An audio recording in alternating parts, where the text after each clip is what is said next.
بسم الله الحمد لله والصلاة والسلام على رسول الله وعلى آله وصحبه من والاه. اللهم اخرجنا من ظلمات الوهم واكرمنا بنور الفهم وافتح علينا بمعرفة العلم وسهل أخلاقنا بالحلم واجعلنا ممن يستمعون القول فيتبعون أحسنه. أما بعد فالسلام عليكم ورحمة الله وبركاته. Nous allons, Inch'Allah Ta'ala, essayer de répondre à une question. La religion est-elle un besoin pour l'être humain? Alors, nous allons voir au cours de cette vidéo et quelques vidéos qui vont suivre également, qu'effectivement, la religion, d'une manière générale, l'islam, bien sûr en particulier, n'est pas un besoin secondaire ni marginal, c'est un besoin réel, un besoin indispensable et essentiel, un besoin fondamental, intrinsèque à l'être humain, et qui vraiment est ancré dans l'être humain au plus profond de son être. Nous allons, d'une manière synthétique, indiquer en quoi, justement, la religion est un besoin pour l'être humain. Premièrement, et c'est le sujet de notre vidéo, la nécessité d'avoir une réponse aux questions existentielles. L'être humain, depuis sa création, il ne cesse de se poser des questions. Il y a des questions insistantes qui ne cessent de traverser son esprit. Y trouver une réponse pour lui, c'est un besoin fondamental. Et ce genre de questions existentielles qui le préoccupent, différentes ou bien plusieurs philosophies. Les philosophies ont essayé d'apporter des réponses, mais ils n'ont jamais apporté des réponses satisfaisantes. Ces questions, notamment, c'est l'être humain, il se pose la question. À un moment ou à l'autre, il va se poser cette question. D'où vient-il? Où va-t-il?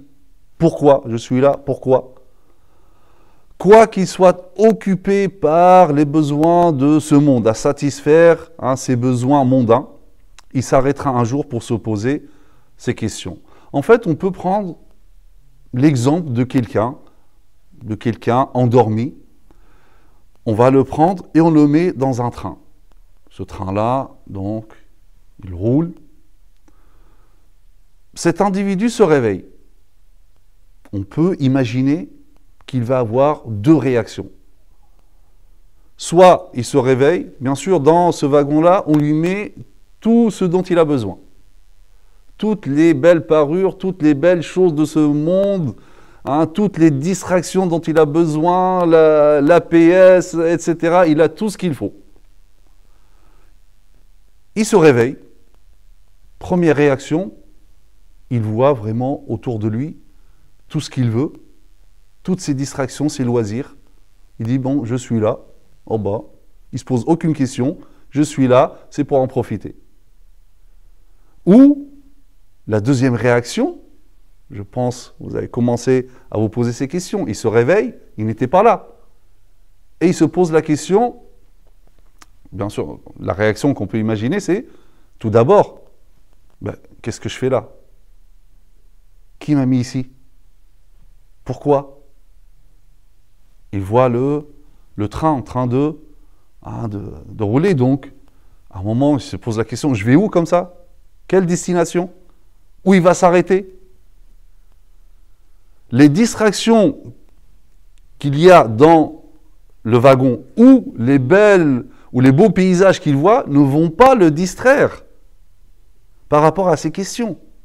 Il va forcément se poser ces questions-là. Alors que dire de l'être humain qui se trouve dans ce train cosmique? Imaginons, nous sommes tous dans ce wagon où il y a toutes ces distractions. Alors soit on est là dans la première réaction, comme beaucoup le disent, je suis là, je profite. Mais ça, comme nous avons vu par rapport à celui qui est dans le wagon, ça ne peut pas être une réponse sensée. La vraie question c'est, mais d'où je viens? Et pourquoi je suis là? Et je vais où comme ça?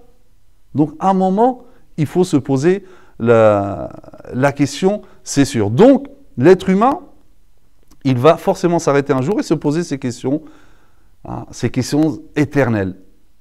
Donc, au fond de lui, Premièrement, il se dit d'où je viens.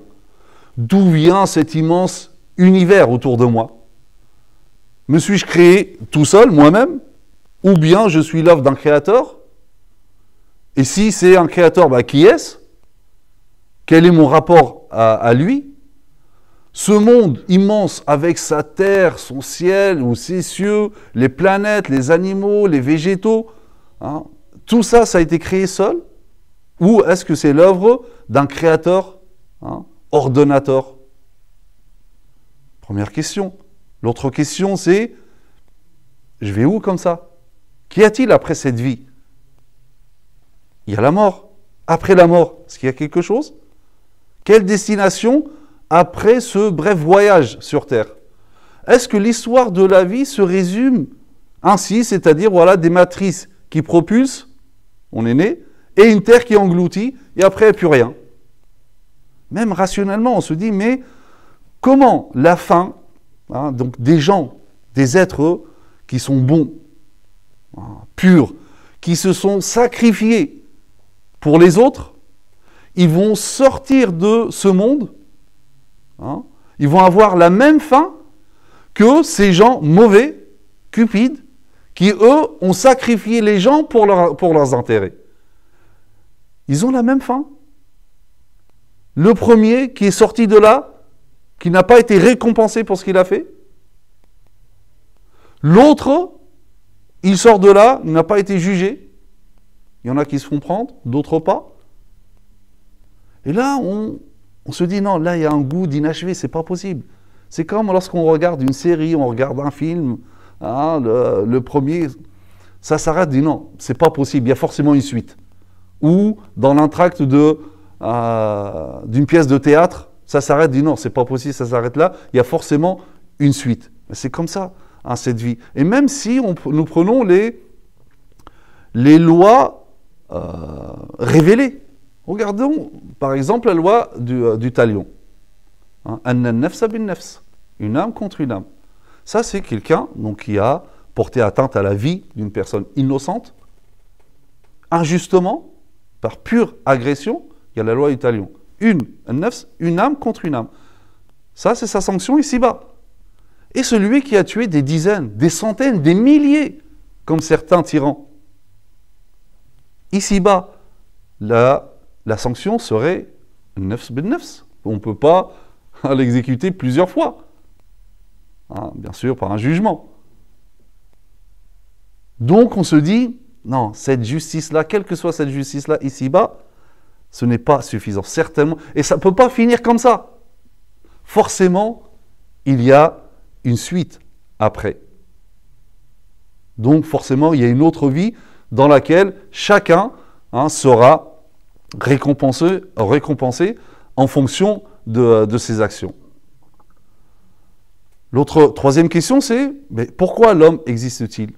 Pourquoi, de tous les animaux, l'être humain, bien sûr, entre guillemets, on peut appeler l'être humain animal, mais en Occident, ils ont l'habitude de faire ça, mais ce n'est pas la conception musulmane, mais je pars d'une manière générale, l'être humain, il regarde, dit, je suis le seul qui est doté d'une raison, de l'aql. Et ce aql, cette raison, cet intellect, le distingue des êtres vivants, des animaux. Alors pourquoi cette distinction? Pourquoi tout l'univers m'est assujetti à moi, l'être humain? Y a-t-il un but à cette existence? A-t-il une mission dans cette vie? Ou existe-t-il uniquement pour jouir, pour manger, comme mangent les bestiaux? Il peut se poser donc, et certainement, il se pose cette question-là. Il regarde autour de lui, il trouve que, subhanallah, dans l'univers, chaque chose est à sa place. Chaque chose a un programme. Chaque chose, donc, a une mission. Toute chose dans l'univers, toute chose, regarde les choses, que ce soit les planètes ou la végétation, les animaux, les insectes, chaque chose est à sa place et chaque chose a un programme bien précis. Et chaque chose accomplit cette mission. Est-ce que moi, l'être humain, je serai le seul être qui n'aurait pas de mission? Je vois chaque chose, donc l'eau sert la végétation sert les animaux servent l'être humain. Chaque chose, donc, finalement, vit pour servir quelque chose. Il n'y a que moi, l'être humain. Là, je vois que non, c'est pas possible. Donc, je dois avoir moi aussi une mission. Mais la question, s'il y a un but, il y a une mission, c'est quoi ce but et comment le savoir? Donc, des questions qui se posent inlassablement à l'être humain, en tout temps, et l'être humain, il attend des réponses, sinon il sera toujours dans l'angoisse, et il sera mal. Il ne peut pas vivre paisiblement tant qu'il n'aura pas ces réponses. Et d'ailleurs, c'est pour ça que des fois, on voit, souvent même, on voit beaucoup de personnes qui ont peur de ces questions-là, parce que justement, ils ne trouvent pas de réponse et ça fait peur. Et donc, on essaye toujours de se distraire, pour oublier, pour ne pas se poser la question. Comme ça, à aucun moment, j'ai le temps de me poser cette question. Il faut toujours faire la fête, il faut toujours s'amuser. Même regardez les retraités. Donc après, la retraite, c'est les voyages, etc. Mais il ne faut surtout pas se poser ces questions-là. Mais c'est juste les fuir. Mais en réalité, on se les pose quand même. Donc, l'être humain, il doit connaître ces réponses-là pour savoir. Et c'est qui lui donne ces réponses-là? C'est la religion. Qui fait connaître à l'homme le fait qu'il n'est pas passé du néant à l'existence par hasard et qu'il n'a pas existé dans ce monde-là sans but. C'est la religion qui lui apprend qu'il est la créature d'un créateur suprême, qui est son Seigneur, qui l'a créé et façonné harmonieusement, insufflé en lui son âme, qui lui a octroyé ses bienfaits, sa vue, lui, la raison, il l'a comblé de ses bienfaits depuis sa naissance, depuis qu'il est dans le ventre de sa mère. Allah Azza wa Jalla, donc le Coran, donc la religion, particulièrement la religion d'Allah Azza wa Jalla, de Dieu, lui rapporte, lui donne ces réponses-là. Allah dit Alam nakhluqukum min ma'in mahin faj'alnahu fi qararin makin ila qadarin ma'lum faqadarna fa ni'mal qadirun. Ne vous avons-nous pas créé d'une eau vile que nous avons placée dans un reposoir sûr pour une durée connue? Nous l'avons décrété ainsi et nous décrétons tout de façon parfaite. Donc, le Coran répond d'où tu viens.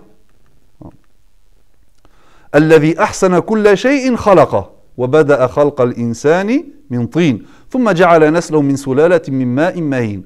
Qui a bien fait tout ce qu'il a créé, c'est-à-dire Dieu. Il a commencé la création de l'homme à partir de l'argile, puis il tira sa descendance d'une goutte d'eau vile, c'est-à-dire le sperme, puis il lui donna sa forme parfaite et lui insuffla de son esprit.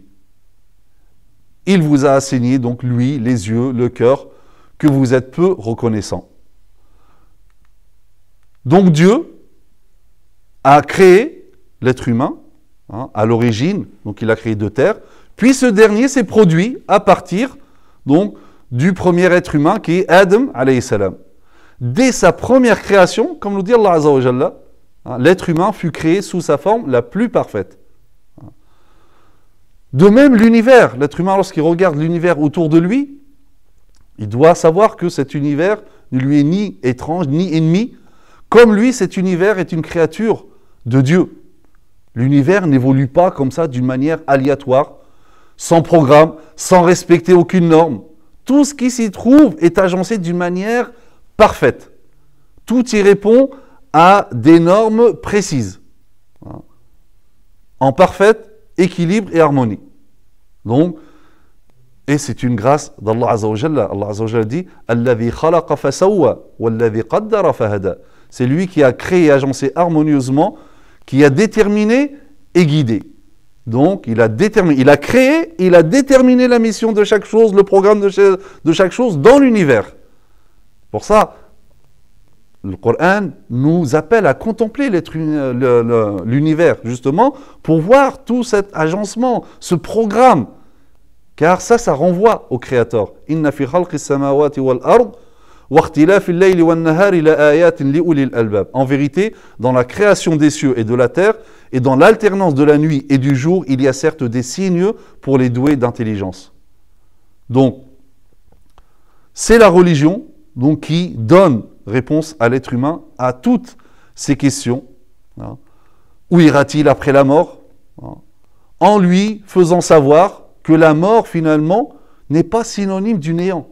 La mort, ça ne veut pas dire la fin, mais c'est plutôt un passage d'une étape à une autre, à une vie intermédiaire, ce qu'on appelle le barzakh, entre la mort et la résurrection, suivi d'une autre vie éternelle, au cours de laquelle toute âme sera rétribuée selon ce qu'elle a acquis dans la vie d'ici-bas, qui sera éternelle en fonction des œuvres. Aucune œuvre ne sera négligée, aucune personne ne sera lésée et nul ne saurait échapper à la justice divine, quelle que soit la personne. يومئذ يصدر الناس أشتاتا ليروا أعمالهم فمن يعمل مثقال ذرة خيرا يره ومن يعمل مثقال ذرة شرا يره. Ce jour-là, les gens sortiront séparément pour que leur soient montrées leurs œuvres. Quiconque fait un bien, fût-ce du poids d'atome, le verra, et quiconque fait un mal, fût-ce du poids d'un atome, le verra.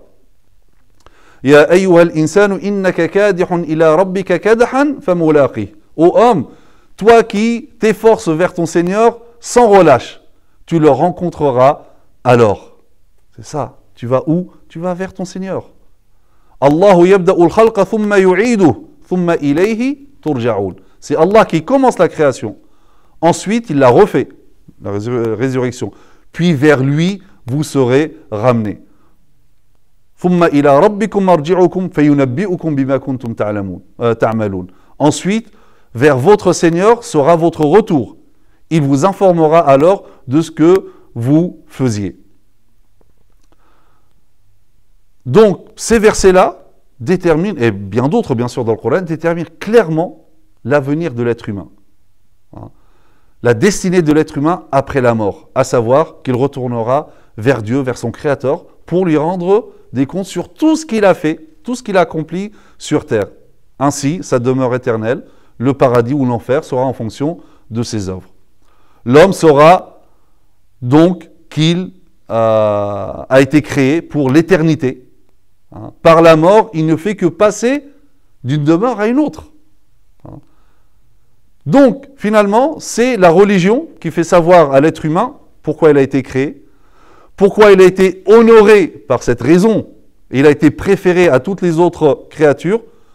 De même que la religion fait prendre conscience à l'être humain pourquoi donc il a été créé, mais aussi qu'est-ce qu'il attend après la mort, sa destinée et sa véritable destination. Donc il a été, sa mission, il a été créé pour accomplir la volonté de Dieu sur terre, pour peupler, pour exploiter la terre et l'univers selon ce que Dieu aime et agrée, et pour adorer son Créateur. Celui qui va vivre en suivant les enseignements de son Créateur, lui donc aura une vie heureuse dans l'au-delà. يَوْمَ تَجِدُ كُلُّ نَفْسٍ مَا عَمِلَتْ مِنْ خَيْرٍ مُحْضَرًا.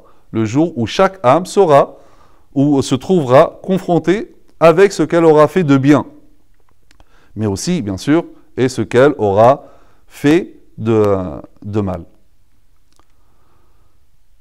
L'islam est donc vraiment la vraie réponse, la réelle réponse aux trois questions existentielles qui ne cessent de tarauder l'être humain depuis l'Antiquité, qui traversent l'esprit de l'être humain.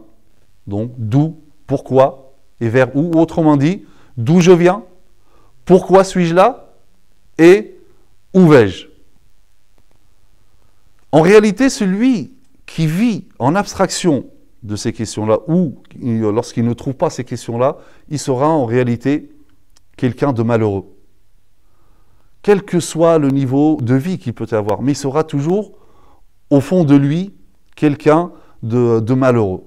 Parce que finalement, pour lui, il est là uniquement pour manger, pour jouir, hein, et ensuite il meurt. Il y a un dicton qui dit Al-ahmaq ya'ishu liya'kul. L'insensé, le stupide, l'idiot, lui, il vit pour manger. Et le sage, lui, wal hakim, ya'kul liya'ish. Le sage, lui, il mange pour vivre. Sauf qu'en réalité, il y a quelque chose qui manque. Alors certes, on mange pour vivre. Mais la question c'est, oui, mais vivre pourquoi? Vivre pourquoi? Est-ce que, justement, parce que ça revient à l'autre, vivre. Mais pourquoi vivre? Juste pour jouir des choses d'ici-bas? Non, celui qui pense comme ça, il voit que finalement, il n'a aucun objectif dans cette vie. À ses yeux, c'est un être insignifiant, sans poids, ni valeur. Pour lui, l'être humain, c'est l'égal d'un animal, finalement, ils sont pareils. Et ça, on le voit de plus en plus. Hein. Donc, il existe, mais il ignore comment il a existé.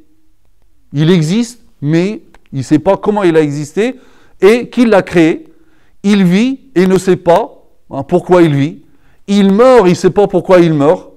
Et donc, il est dans l'incertitude totale. Et donc, cette vie, vraiment, c'est vivre dans l'enfer du doute. Hein, et dans l'obscurité de l'aveuglement et de l'ignorance.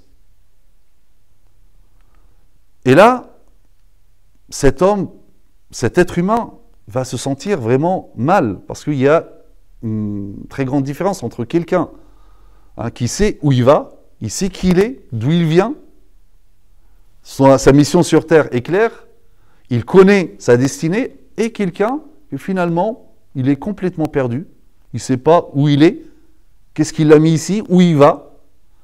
Et la différence est entre, comme par exemple un homme, un poète qui s'appelle Elia Abou Mardi, qui exprime justement son doute et sa perplexité et son embarras et son doute dans ces quelques vers. Il dit « Je suis venu, je ne sais d'où, et cependant je suis venu.